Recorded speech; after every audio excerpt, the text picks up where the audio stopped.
Okay, yes, sir. Yes, sir. What's your name? Caleb. Hey, Caleb, how are you?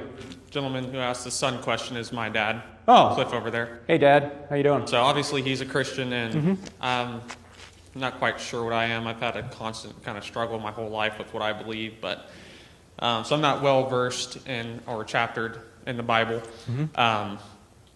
My question was, there's, I believe, several times in the Bible where it seems like God gets legitimately angry at people at some point over slaves with the plague, and kind of along the lines of a previous question, if he knows what's going to happen and he's an all-loving being, is this like pure emotional anger? Or, I mean, he should have expected it, so is it excellent just question. unemotional reaction? Or Yeah, it's an excellent question, Caleb. We need to remember, you stay there because we may interact a little bit. We need to remember that the Bible is written from an observer perspective.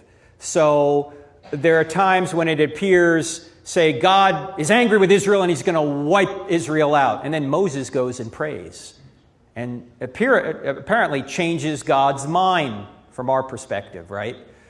But in reality, what's going on is that God always knew that Moses would pray, and he always knew that he would relent based on what Moses had done. It's written from an observer perspective. And that's the way we do things as well.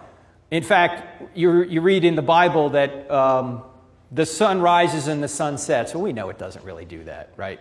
I mean, we know that we're spinning and we're going around the sun, and the sun isn't moving around us. We're going around the sun. And that's how the sun rises and sun sets. But if you go home tonight and you watch the news and you watch the weatherman on there, the meteorologist, Dr. So-and-so, will say sunrise tomorrow, 6:52. He doesn't say Earth rotation will become apparent at 6:52. We use observational language, and the Bible uses it the same way. So God is not changing, we're changing, and God is always angry with sin, and he's always pleased with trust in him.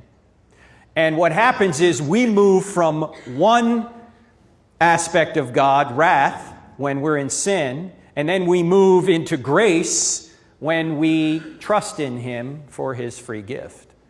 It's like if you're riding a bike against the wind, you say the wind is against me. When you turn around and go the other way, you say the wind is for me. Who changed, the wind or you? You changed. So interpretation of his reaction. Yes, the Bible's written from frequently an anthropomorphic perspective, our perspective, not necessarily God's. I appreciate it. All right, thank you so much, Caleb.